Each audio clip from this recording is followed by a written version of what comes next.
जूजक ने सोचा कि अब वो चली गई होगी और पहाड़ी से नीचे उतरकर आश्रम की ओर जाने वाले पगडंडी पर बढ़ा।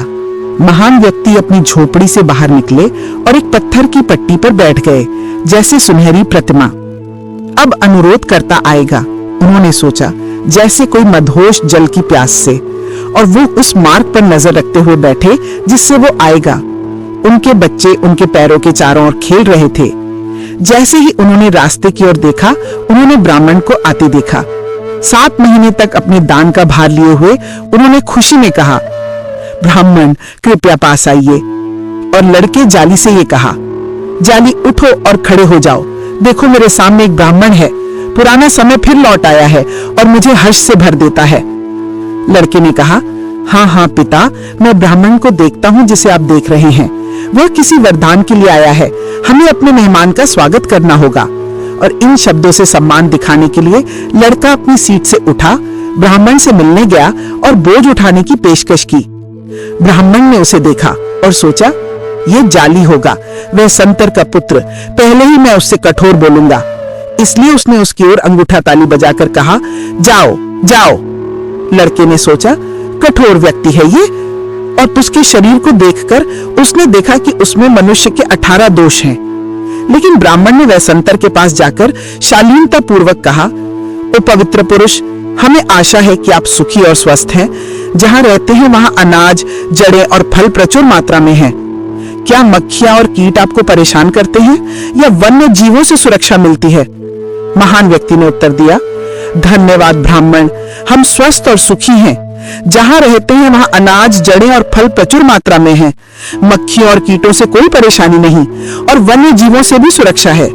7 महीने हमने इस जंगल में सुखपूर्वक बिताए और अब तक एक ब्राह्मण भी नहीं देखा, जैसा कि आपको अब देख रहे हैं। बिल्वदंड, अग्नि लगाने का उपकरण और जलपात्र लिए हुए। स्वागत है ब्राह्मण, इस मार्ग पर आने के लिए तुम्हारा भाग्य मंगलमय है। आओ, आशीर्वाद के साथ प्रवेश करो, अपने पैर धो लो। तिंदुक और पियाल के पत्ते, कसुमारी मीठा और फलों में सबसे अच्छे फल लो और खाओ, और इस गुफा से ठंडा पानी पियो यदि तुम चाहो। महान व्यक्ति ने सोचा, ये ब्राह्मण बिना कारण इस महान जंगल में नहीं आया, मैं बिना देरी पूछूंगा कि क्यों आया है। और उन्होंने ये गाथा पढ़ा। अब बताओ, इसका क्या कारण हो सकता है जो तुम्हें इस महान वन में लाया है? कृपया बताओ। जूजक ने कहा, जैसे महान जल प्रवाह कभी सूखता नहीं, वैसे आप जिनसे मैं भिक्षा मांगता हूँ, कृपया मुझे अपने बच्चे दे दो। सुनकर महान व्यक्ति हर्षित हुए और कहा, मैं देता हूँ और नहीं हिचकूंगा, वे तुम्हारे स्वामी होंगे। लेकिन मेरी रानी सुबह भोजन लेने गई है, शाम तक दिखाई देगी। इस रात यहीं रुको, सुबह की रोशनी में तुम अपने मार्ग पर होगे। वह उन्हें धोएगी और सुगंधित करेगी, फूलों की माला पहनाएगी। इस रात यहीं रुको, सुबह की रोशनी में तुम अपने मार्ग पर होगे। फूलों और सुगंधों से उन्हें सजा कर ले जाओ, उन्हें ले जाओ और खूब सारे फल और जड़ें खाओ।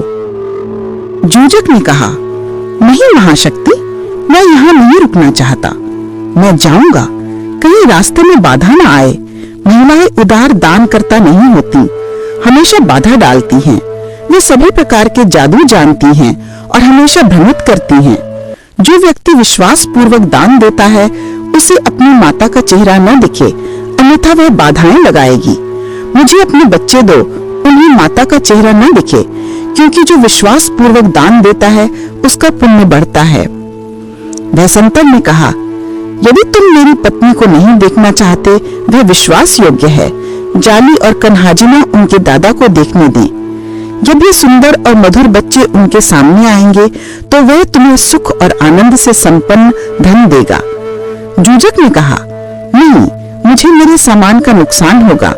ओ राजकुमार, कृपया सुने, राजा मुझे दंड दे सकते हैं, मार सकते हैं या बेच सकते हैं।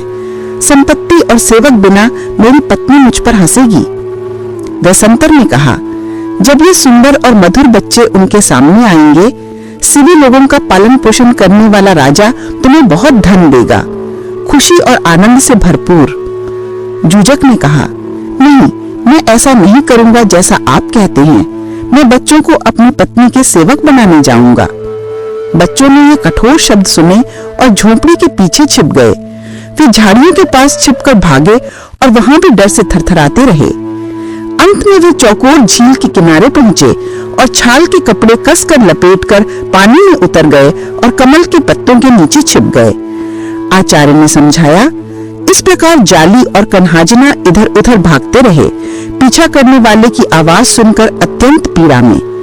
जब जुजक ने बच्चों को कहीं नहीं देखा तो उन्होंने वैसंतर पर फटकार लगाई, अरे वैसंतर, जब तुमने मुझे अभी बच्चे दिए और मैंने कहा कि मैं जेठू तरह नगर नहीं जाऊंगा बल्कि बच्चों को अपनी पत्नी के सेवक बनाऊंगा, तुमने उन्हें संकेत दिया और उन्हें भागने का कारण बनाया।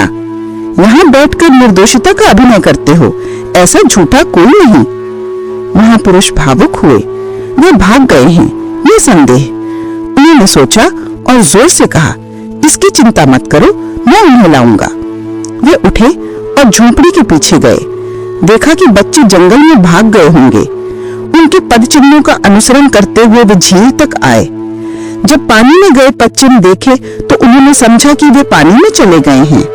तब उन्होंने बुलाया, जाली, मेरे बेटे, और उन्होंने ये 2 गाथाएं पढ़े। आओ मेरे प्रिय पुत्र, मेरी पूर्णता को पूरा करो। अब आओ और मेरे हृदय को पवित्र करो और मेरी इच्छा का पालन करो। तुम मेरे लिए वह नौका बनो जो मुझे जन्म मरण के सागर से सुरक्षित पार ले जाए। मनुष्यों और देवताओं के संसार से परे मैं पार कर जाऊंगा और मुक्त हो जाऊंगा। आओ जाली, मेरे बेटे, उन्होंने पुकारा। लड़के ने उनकी आवाज सुनी और सोचा, जो ब्राह्मण मुझसे चाहे करेगा, मैं अपने पिता से कोई झगड़ा नहीं करूंगा। उसने सिर उठाया, कमल के पत्तों को अलग किया और पानी से बाहर आया। महान व्यक्ति के दाहिने पांव पर गिरकर उनकी टखनों को गले लगाते हुए रोया। महान व्यक्ति ने पूछा, मेरे बेटे, तुम्हारी बहन कहाँ है? जाली ने उत्तर दिया, पिता, संकट के समय सभी प्राणी अपनी देखभाल करते हैं। महान व्यक्ति ने समझ लिया कि बच्चों ने मिलकर कोई योजना बनाई है। उन्होंने पुकारा, यहाँ आओ कन्हा, और 2 गाथा पढ़े। आओ मेरी प्रिया बेटी, मेरी पूर्णता को पूरा करो। अब आओ और मेरे हृदय को पवित्र करो और मेरी इच्छा का पालन करो। तुम मेरे लिए वह नौका बनो जो मुझे जन्म मरण के सागर से सुरक्षित पार ले जाए। मनुष्यों और देवताओं के संसार से परे मैं पार कर जाऊंगा और मुक्त हो जाऊंगा। बेटी ने भी सोचा, मैं अपने पिता से झगड़ा नहीं करूंगी, और एक क्षण में बाहर आई। पिता के बाएं पांव पर गिरकर टखनों को पकड़ा और रोई। उनके आंसू महान व्यक्ति के पांव पर कमल के पत्ते की तरह गिरे और उनके पिता के आंसू उनके पीठ पर गिरे जो सुनहरी पट्टियों के रंग के थे। महान व्यक्ति ने बच्चों को उठाया और उन्हें सांत्वना दी। मेरे बेटे जाली, क्या तुम्हें नहीं पता कि मैंने तुम्हें खुशी खुशी दे दिया है? तो वही करो जिससे मेरी इच्छा पूरी हो सके। फिर उन्होंने बच्चों का मूल्य तय किया जैसे कोई मवेशियों का मूल्य तय करता है। उन्होंने अपने बेटे से कहा, बेटे जाली, यदि तुम स्वतंत्र होना चाहते हो तो तुम्हें ब्राह्मण को 1000 सोने के सिक्के देने होंगे, लेकिन तुम्हारी बहन बहुत सुंदर है। यदि कोई निम्न जाति का व्यक्ति उसे मुक्त करने के लिए पैसा दे तो वह उसके जन्म सिद्ध अधिकार को तोड़ देगा। केवल राजा ही सब कुछ 100 के हिसाब से दे सकता है। इसलिए यदि तुम्हारी बहन मुक्त हो तो उसे ब्राह्मण को 100 पुरुष और 100 स्त्री दास, साथ में हाथी, घोड़े, बैल और सोने के सिक्के 100-100 देने होंगे। इस प्रकार उन्होंने बच्चों का मूल्य तय किया, उन्हें सांत्वना दी और आश्रम में वापस ले गए। फिर उन्होंने जल पात्र में पानी लिया, ब्राह्मण को पास बुलाया और पानी डालते हुए प्रार्थना की कि वह सर्वज्ञानी बने। मेरे पुत्र से 100 गुना, 1000 गुना, लाख गुना प्रिय है सर्वज्ञानता, उन्होंने कहा और पृथ्वी गूंज गई। ब्राह्मण को उन्होंने अपने बच्चों का यह अमूल्य उपहार दिया। आचार्य ने समझाया, सिवी भूमि के राजा ने तब अपने दोनों बच्चों को ब्राह्मण को दिया और यह बहुमूल्य दान दिया, कोई हिचक नहीं। तब वहां भय और त्रास हुआ और पृथ्वी कांपी जब राजा हाथ जोड़कर बच्चों को सौंप रहे थे। महान व्यक्ति ने यह दान कर दिया और खुश हुए, सोचते हुए कि उन्होंने कितना अच्छा दान किया है। जाली और कन्हा जिना को देख रहे थे। जूजक जंगल में गया और एक बेल तोड़कर उससे लड़के का दाहिना हाथ और लड़की का बायां हाथ बांधा और उन्हें दौड़ते हुए ले गया, बेल के छोरों से मारते हुए। क्रूर ब्राह्मण ने बेल का टुकड़ा काटा, उसे लेकर उन्होंने बच्चों के हाथ बांधे और उन्हें खींचा। फिर ब्राह्मण हाथ में दंड और बेल कसकर पकड़कर उन्हें पिता की आंखों के सामने मारते और दौड़ाते हुए ले गया। जहां वह मारता वहां त्वचा कटती, रक्त बहता। मारने पर वे आपस में टकराते और पीठ से पीठ मिलाकर हिलते। लेकिन एक खुरदुरे स्थान पर वह ब्राह्मण ठोकर खाकर गिर पड़ा। बच्चों ने हल्की बेल से हाथ छूटते ही रोते हुए भागकर पिता के पास आए। जाली ने कहा, पिता, क्या आप हमें माँ के बिना दे देंगे? ओह, हमें तब तक मत दीजिए जब तक वो वापस न आए। क्या आप फिर हमें माँ के बिना देंगे? ओह, प्रतीक्षा कीजिए जब तक वो लौटे, तब हमें दीजिए। फिर ब्राह्मण हमें बेच दे, फिर ब्राह्मण हमें मार दे। उसका पैर विशाल है, नाखून फटे, मांस लटक रहा है। नीचे का होंठ लंबा, नाक टूटी हुई, सब कांपता हुआ, पीला भूरा। पेट बड़ा, पीठ टूटी, आंखें बिगड़ी हुई, सभी धब्बे और झुर्रियां, पीले बाल, खून के रंग की दाढ़ी। पीला, ढीली जोड़ वाली, क्रूर बकरी की खाल में सजा हुआ, विकृत और अमानवीय भयंकर दृश्य। एक व्यक्ति या दानव? और क्या तुम शांत रहोगे जब ये राक्षस जंगल में आकर हमसे ये वरदान मांगेगा? क्या तुम्हारा हृदय पत्थर का है, लोहे में बंधा, कि यह लालची मनुष्य हमें बांधता और गाय जैसे धोता है और तुम्हें कोई परवाह नहीं? कम से कम मैं अपील करता हूँ कि बहन कन्हा, जो अभी दुख नहीं जानती, उसे रहने दो। अब वो रोती है जैसे बछड़ा झुंड से खो गया। महान व्यक्ति ने एक शब्द भी उत्तर नहीं दिया। फिर लड़का माता पिता की चिंता में विलाप करता हुआ बोला, मृत्यु का दुख मुझे नहीं भयभीत करता, ये सभी का भाग है। माँ का चेहरा फिर कभी न देखना यही भयानक है, पिता का चेहरा न देखना यही भयावह है। लंबे समय तक माता पिता शोक करेंगे और रोएंगे। कन्हा जिना को फिर नहीं देख पाएंगे जिसे उन्होंने इतना प्यार किया। सभी जामुन के पेड़ जो झील के चारों ओर झूलते हैं और जंगल का सारा फल आज हम काट देते हैं। अंजीर, कटहल, बरगद और हर पेड़, हाँ, जंगल के सारे फल आज हम त्याग देते हैं। वहां जहां हम खेला करते थे वहां ठंडी नदी बहती थी, आज हम त्याग देते हैं। फल जो कभी खाए, फूल जो पहनते थे, पहाड़ी पर जो उगते हैं, आज हम त्याग देते हैं। सभी खिलौने जो खेला करते थे, घोड़े, बैल, हाथी, आज हम त्याग देते हैं। इन विलापों के बावजूद जूजक आया और उन्हें उनकी बहन के साथ ले गया। बुद्ध ने समझाया। बच्चों ने अपने पिता से कहा जब उन्हें ले जाया गया, ओ पिता, हमारी माता को शुभ कामनाएं दें और आपका दिन खुशहाल हो। ये बैल, घोड़े, हाथी जिनके साथ हम खेला करते थे, माँ को दे दो, इससे कुछ उनका दुख कम होगा। महान व्यक्ति को बच्चों की चिंता से अत्यंत दुख हुआ। उनका हृदय गर्म हुआ। वे हाथी की तरह कांपने लगे जिसे शेर ने पकड़ लिया हो, जैसे चंद्रमा राहु के जबड़े में निगल लिया गया हो। सहन करने के लिए पर्याप्त शक्ति नहीं थी। वे झोपड़ी में गए, आंसुओं के प्रवाह के साथ करुणापूर्वक रोए। युद्धवीर राजकुमार वैसंतर ने इस प्रकार अपना दान दिया और वहां अपने पत्तों से बने आश्रय में दुखी होकर विलाप किया। महान व्यक्ति के विलाप की गाथा। अरे, सुबह या शाम जब मेरे बच्चे भोजन के लिए रोते हैं, भूख या प्यास से परेशान, कौन उनकी आवश्यकता पूरी करेगा? उनके छोटे कांपते पैर सड़क पर कैसे चलेंगे? नंगे पांव कौन उन्हें हाथ पकड़कर धीरे धीरे ले जाएगा? ब्राह्मण को कोई शर्म नहीं, जबकि मैं पास खड़ा हूँ, मेरे निर्दोष बच्चों को मारता है। यह निस्संदेह लज्जाहीन है। कोई भी समझदार व्यक्ति दूसरे के साथ ऐसा व्यवहार नहीं करेगा। यदि वह मेरे दास का सेवक होता और मैं बहुत नीचा आता, मैं उसे नहीं देख सकता, पर वह मेरे प्रिय बच्चों को मारता है, जबकि मैं जाल में फंसी मछली की तरह यहाँ असहाय खड़ा हूँ। महान व्यक्ति को बच्चों के प्रति प्रेम से यह विचार आया। वे ब्राह्मण द्वारा बच्चों को मारने के दर्द को सह नहीं सके। उन्होंने पीछा करने और ब्राह्मण को मारने का विचार किया, पर नहीं। उन्होंने सोचा, दान देना और फिर बच्चों की तकलीफ देखकर पछताना धर्म के मार्ग के अनुरूप नहीं है। बच्चे घर के पास धूल भरे अक्सर मुझे यही मिलने आते हैं। जैसे बछड़े अपनी माता गाय को ढूंढते हैं, जैसे पक्षी तालाब के ऊपर उड़ते हैं, जैसे छोटे हिरण कान ऊंचे करके रास्ते में मिलते हैं, खुशी और आनंद से खेलते कूदते और हंसते हैं। लेकिन आज मैं जाली और कन्हाजन को नहीं देख पा रही। जैसे बकरी और शेरनी अपने बच्चों को छोड़ देती हैं, पक्षी अपने पिंजरे को भोजन खोजने के लिए, वैसे ही मैंने उनकी भूख शांत करने के लिए किया था। लेकिन आज मैं जाली और कन्हाजन को नहीं देख पा रही। यहाँ उनके निशान हैं घर के पास, जैसे पहाड़ पर सांप के निशान। छोटे मिट्टी के ढेर जो उन्होंने बनाए अब भी बने हुए हैं।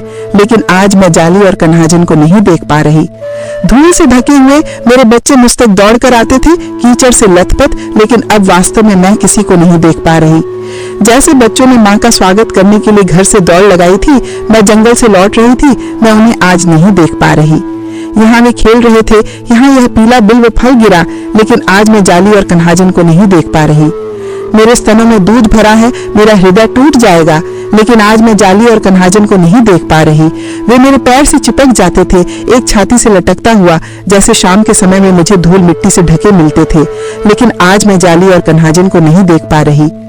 एक समय यह आश्रम हमारा मिलन स्थल बन गया था, लेकिन अब मैं यहाँ कोई बच्चा नहीं देख रही हूँ। पूरा स्थान घूम रहा है। मेरे बच्चे शायद मर गए होंगे, जगह इतनी शांत हो गई है। यहाँ तो कौवे भी काव काव नहीं कर रहे, पक्षी भी मूक हैं। शोक करते हुए वो महात्मा के पास पहुंची और फल की टोकरियां रख दी। उन्हें मौन में बैठे देखा और कोई बच्चे नहीं थे, तो बोली, तुम मौन क्यों हो? ये सपना फिर से मेरे मन में क्यों आता है? पक्षी और कौवे कुछ नहीं बोलते, मेरे बच्चे शायद मारे गए हैं। ओ प्रभु, क्या उन्हें किसी शिकारी जानवर ने उठा लिया या कहीं वीरान जंगल में भटका दिया गया? ओह, क्या नन्हे बच्चों ने सोए हैं? क्या वे किसी काम पर गए हैं? क्या वे खेल में दूर भटक गए हैं? मैं उनके हाथ और पैर नहीं देख पा रही, उनके बाल नहीं देख पा रही। क्या कोई पक्षी उन्हें उठा ले गया या कौन ले गया? महात्मा ने कोई उत्तर नहीं दिया। फिर उसने पूछा, महाराज, आप मुझसे क्यों नहीं बोलते? मेरी क्या गलती है? ये तीन के घाव जैसा है और भी अधिक कड़वा दुख, लेकिन आज मैं जाली और कन्हाजन को नहीं देख पा रही। ये दूसरा घाव है जो तुमने मेरे हृदय पर लगाया कि मैं अपने बच्चों को नहीं देख पा रही और तुम कुछ नहीं कहते।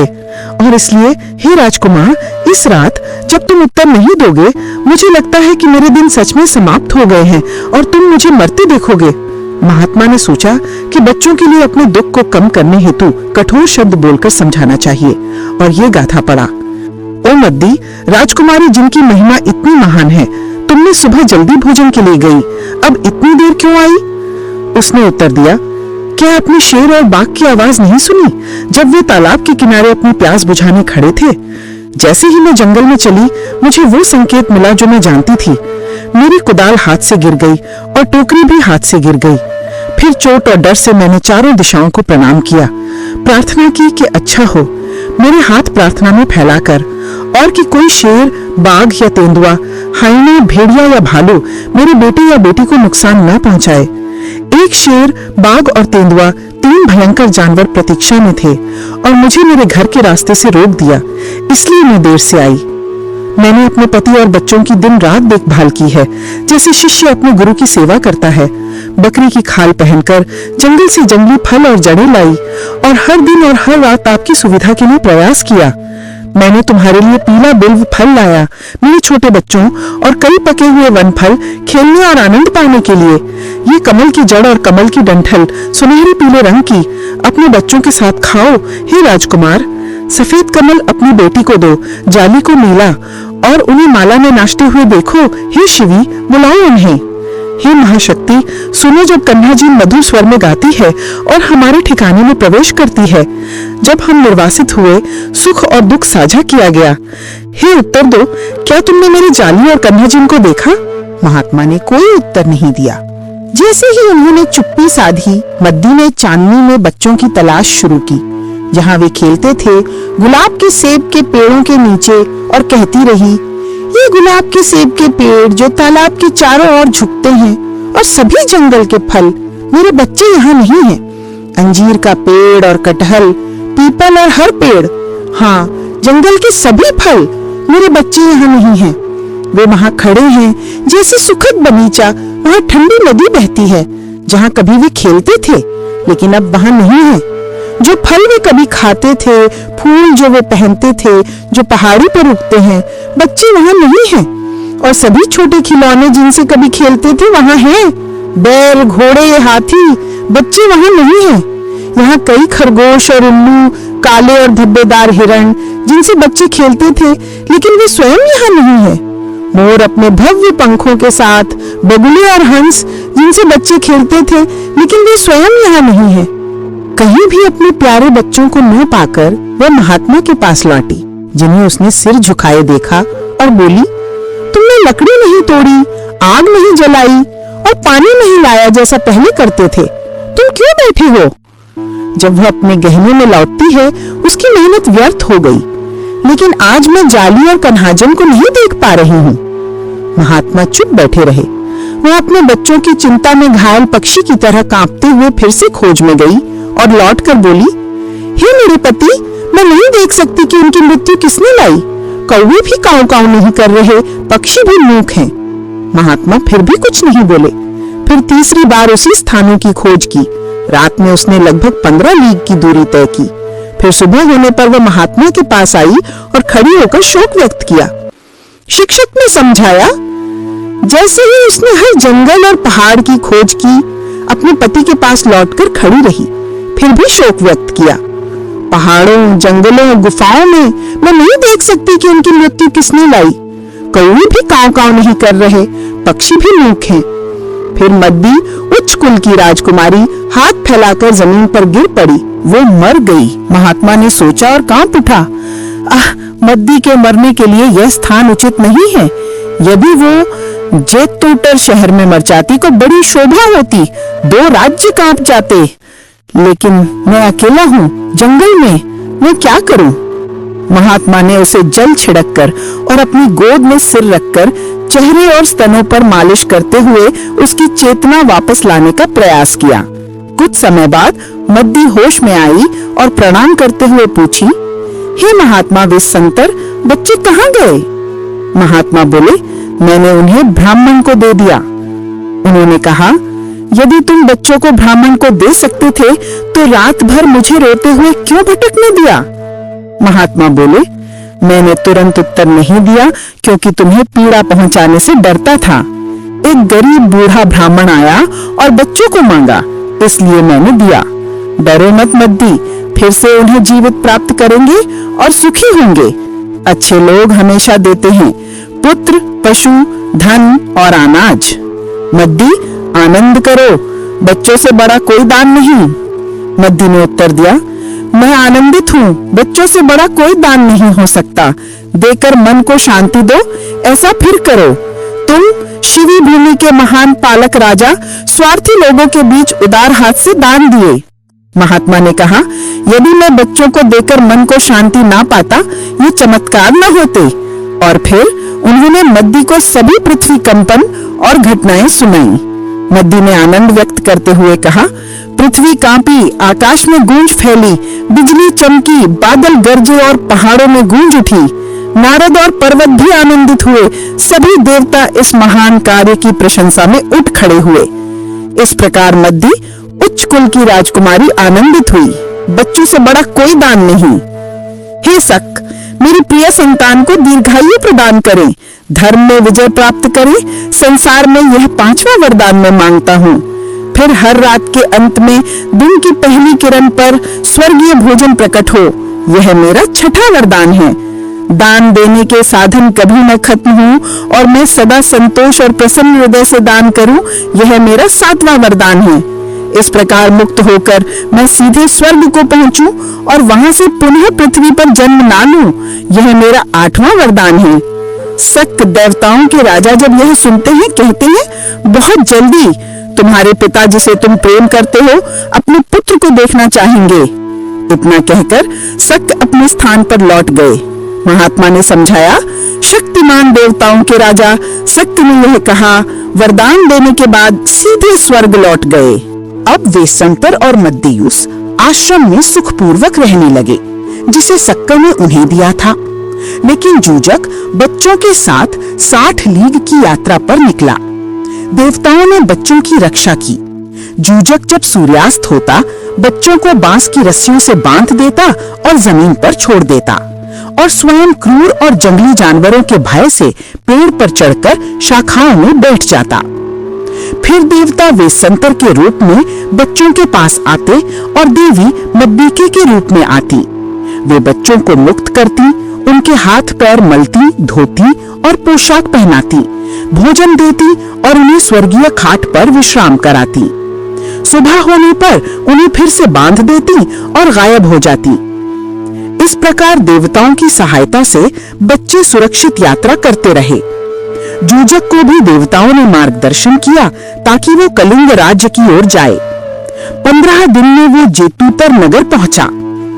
उसी रात शिवी के राजा संजय ने एक सपना देखा। जैसे ही वो उच्च दरबार में बैठे थे, एक व्यक्ति आया और उन्हें 2 पुष्प हाथ में दिए। एक को एक कान पर, दूसरे को दूसरे कान पर लगाया और पराग उनके छाती पर गिरा।